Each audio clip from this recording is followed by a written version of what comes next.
Before we begin, there are going to be weapons and gear pieces on this list that some of you disagree with. That's fine. There are going to be weapons and gear pieces that some of you swear by and use and absolutely love. That's fine. This is just a list of things that when asking various people what are the worst exotic pieces kept coming up. So, in at number 1, Backfire. Don't get me wrong, I'm actually a big fan of Backfire. However, when asking many people what the worst exotic was or is, this is pretty much a weapon that constantly came up in conversation. Despite the fact that it can potentially be very powerful if you are running in a group setting and you have a healer stuck to your arsehole, you can easily hit about 511% critical hit damage, or at least that's the highest I've hit so far. It can be very, very powerful. The problem is if you don't either have a team setup or a very, very, very specific build in order to deal with the bleed effect it places on you, you are dead. The bleed itself isn't too much of an issue, it's the irritating effect on the screen as well as the fact that it really, really does slow you down. This combined with being shot at does make for a very, very quick I'm just going to go pick up my glasses animation. Overall, like I said, I do quite like the weapon. I do think the mechanic of it is quite interesting, if not just a little bit too harsh. I would more prefer if just every reload removed 10% of your armor, just took 10% of your armor off, rather than having this stupid bleed. There's more and easier, more comfortable ways to be able to deal with just 10% of your armor being chunked off, rather than having to now deal with a bleed that can potentially kill you in one proc depending on your build. The overall DPS of this weapon is actually pretty damn substantial. I believe it's got the 5th highest DPS, the highest sustain out of all the SMGs, and the total magazine damage is 4th. That being said, the bleed, pretty much everything you can say about this weapon is counteracted by the bleed, and there's going to be people that go, oh, just make a build for it, but then I'm compromising an entire build just for one weapon. You can easily just put 1-piece Grupo, 3-piece Providence, Foxes, Contractors, and then run any weapon. That's like your standard DPS build. You can run any weapon and get a basic gauge of any weapon. If you do that with Backfire, you are going to die very, very quickly. Overall, this weapon makes it at number 5, mainly because I actually really like it, but so many people said it's not that good. Coming in at number 4 is Bighorn, and I know a lot of people are going to cry about this. Right, just from the off, simply because accuracy, stability, overall hit percentage, and the fact that you can't put detox on the weapon, this quickly makes its way to probably being the worst AR in the game, like bar none. And then, oh, but you get to switch the sight to the rifle mode. Doing that quickly makes its way to being the worst rifle in the game, minus the USC 45 maybe. But then even that has really, really high DPS if you can actually hit anything with it. So there's at least that going for it. Can you tell why I don't like this weapon? Anyway, right. Bighorn. There are a lot of issues with the Bighorn. Despite technically at base level having the highest hit DPS as well as the 2nd highest sustain, it is really, really inaccurate. The talent isn't really much to write home about because you're able to compensate with that for builds anyway. It's also incredibly inaccurate and unstable, and that 40 round magazine, it's the same reason I don't really rate FAL or the FAL. The overall damage per magazine is really going to hurt you, so whatever you think you can potentially do with this weapon, grab another weapon with a 50 round mag and ta-da, you're doing more immediately. DPS doesn't really count for much if it only lasts for what is essentially 2.2 seconds. Even the FAMAS has 3.3 seconds. And then that also leads into the simple fact that on things like FAMAS, Shield Splinterer, CTAR, Eurekas, whatever AR you want, you can put damage to targets out of cover on them, which means the moment you start adding DTOC into the equation, this weapon very, very quickly falls off. In the long run, it is just 100% not worth it pretty much on any build at the moment. Not going to say ever, because things could obviously change. But as it stands right now, yeah, wouldn't really even bother at all. Probably should be at number 1. Alright, in at number 3 we have the Ninja Bike Messenger knee pads. Now I do know a few people that run this gear piece, and when you ask them about it, the simple answer that they can give is they know it's bad, or, well, I wouldn't necessarily say bad, it's pointless. You've actively got to try and do the whole cover to cover thing to reload, when normally if I'm doing cover to cover anyway, I press reload anyway, and I typically will reload faster than these damn knee pads even make me, or I just reload out of habit. It's something that's ingrained in me. So for me, reload mechanics on certain gear pieces are beyond pointless. However, I do know a few people that run this, and they're new players to the game, and they happen to have got Ninja Bike Messenger knee pads, and they happen to have been a pretty damn high roll. They're only running them because it's the highest roll they've got. Overall though, like I said, this piece, it's not inherently bad, it's just pointless. For example, right here, normally before moving for the cover to cover, I would have pressed reload anyway, so you reload on the move.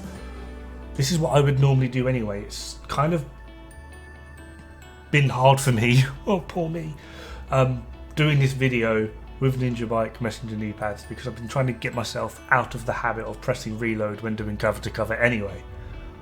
Like, I don't know whether it's just because military mind, when you move you reload, safety reload, like it's just something that you do anyway, let alone having an item that will do that for you. It's just lazy, along with the fact that improvised knees exist, which are just, well, in short, 12% more damage. Fox's Prayer exist, which in short, depending on your multipliers, they can be anything from 8% more damage up to, I think the highest I've got from DTOC would be about 21.4% more damage. And that affects every bullet, not just your crit. Like, to me, they're not that they're bad, they are just pointless. Right, in at number 2 we have Le Bullet King. And this is one I can imagine a lot of people are going to get upset about as well, just because, oh, but Bullet King's amazing, because you don't have to reload, that means more DPS. Yeah, but not reloading for soddle DPS is still soddle DPS. The only thing this weapon has going for it in terms of it being an LMG is its overall sustain, because you don't have to reload, and that's it. And guess what? Its sustain is barely, I mean, it is the highest sustain LMG in the game, but its sustain also matches its DPS, and its DPS in overall terms of output is 11th. It's the exact same as a normal Negev, is that how you pronounce that weapon? Not sure. But yeah, again, it suffers from the same issue. You can't put damage to targets out of cover on it, or damage to armor, or damage to health. You are stuck with it, and it's weirdly a crit weapon. I don't understand why it's a crit weapon. Like, I just don't get it. And the talent is honestly useless. It's not a damage talent at all. It's just, hey, have more ammo so you don't have to reload. Okay, why? It's, yeah, it's pointless. It really is. I mean, can you tell I just don't actually like this weapon either, at all, ever. And when this whole LMG strikers meta came out, it was like, polish a turd, still a turd. Like, no matter what you do with this weapon, it will never actually be that good. And if you like the Bullet King for the non-reloading, suggestion I'd like to make to you is the GR9 with steady hands. You basically get a Bullet King, but it does like double the damage. It's just, So yeah, enjoy that. It's quite fun. Not to mention this weapon's absolutely garish look. The whole like gold plated thing, it's just tacky. Or is that just me? Like I really just, yeah. But yeah, overall this weapon is not really that good. So far I have found 2 or 3 uses for it. One is Sniper Rally in the raid for suppressing the snipers so everyone doesn't get one shot. Just because essentially you have a 1,000-round mag. Second one would be when doing boss 3 in the Iron Horse raid. Typically if I'm running medic and have to do the letters to make them go up and down and shoot the actual cog to turn them, Bullet King is really handy for that because I don't have to reload. It's got a pretty damn fast fire rate, so I can turn those cogs pretty quickly. And then in certain world events, I've forgotten what one it is. It was one not too long ago. I kind of want to say SHD Exposed, could be, but it's a pretty unique and fun weapon for that, especially for farming floor 10. Other than that, I wouldn't even give this weapon a look in. It hurt me equipping this. So yeah, that's number 2. Now, just to show a full list of things that repeatedly came up: for gear pieces, Imperial Dynasty, because it is a piece of shit; Waveform, because the average damage output only actually ends up being 15%, and you can do better with high-end pieces; Ninja Bite knee pads, we've been over. For weapons, Dread Edict, just because like there's no real place for it; Backfire we've covered; Bullet King we've covered. Basically, Merciless is just the fall of a hero; Pestilence, because the TTK is actually really low; Blue Screen, just because Scorpio exists; and Eagle Bearer, just because it's just an overhyped bleh. Anyway, before we actually get into number 1, it's time to do some dishonorable mentions. Ooh. So, first one being Merciless. Now, admittedly, I really like this gun. There are some serious meme builds you can use with Merciless, Strikers being the main one, where it actually does some seriously hilarious output, and you can basically double proc the weird explosion mechanic so that every bullet ends up firing at like triple the rate of fire it's meant to have.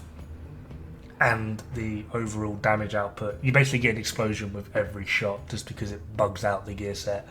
But it's funny, and you can do some serious damage with it.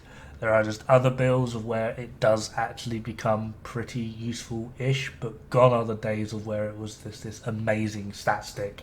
You just had it in your holstered slot and yeah, away you went. Overall though, the accuracy and stability of it does make it mostly, in pretty much most builds, unless you specifically build for it, completely useless. However, when you do build for it, it does pretty much end up being the best of the worst. Next dishonorable mention is going to be the Eagle Bearer. Why the Eagle Bearer? Because some people are going to cry about this as well. Well, put into perspective, it doesn't have a damage talent, so the moment you put a damage talent on any other weapon, this Eagle Bearer hits near enough the bottom of the list again, slightly above Bighorn. And again, you can't put damage to targets that have cover on it. Even putting damage to targets that have cover on most ARs means it will automatically outperform, in most aspects, Eagle Bearer. The only thing Eagle Bearer technically has going for it is a 60-round mag. And for me, personally, it's got a talent on it which requires you to get headshots, and yet it's like the 3rd most inaccurate AR. It's just sort of like, you're just rubbing salt in the wound now. For me personally as well, and well, this is going to be for everyone, but for me personally, Tenacity has killed me more times than it has saved me, and I don't see the point in it. I really don't. I'd rather it just gave you like 30% armor on kill. That for me would be a better option. Make it a little bit more simple. I feel like they've made it overcomplicated for literally no other reason other than to go, look what we can do. And it's dull. Anyway, on to number 1, and who saw this coming? L'Imperial Dynasty. Yeah, this is like the most useless, pointless, pathetic piece of crap exotic on the planet. It was quite weird because my Imperial Dynasty actually went missing from my stash. I like to try and keep at least one of everything. but it went missing. And the reason this video is so late coming out, because I was on like a weird exotics roll at one point doing exotic stuffs, is simply because my Imperial Dynasty went missing. So I had to go out of my way to farm one, and it just wasn't dropping. And how does that guy not get set on fire? But yeah, this does nothing, and I can't even figure out the values in which the fire proc even starts from, because you'd think it would go with skill tier, but it doesn't. It's literally like you're setting them on fire with a skill tier 0 chem launcher, and the overall effect is absolutely pathetic. It does nothing. Even if you do it through an Eclipse build, it still ends up being pointless.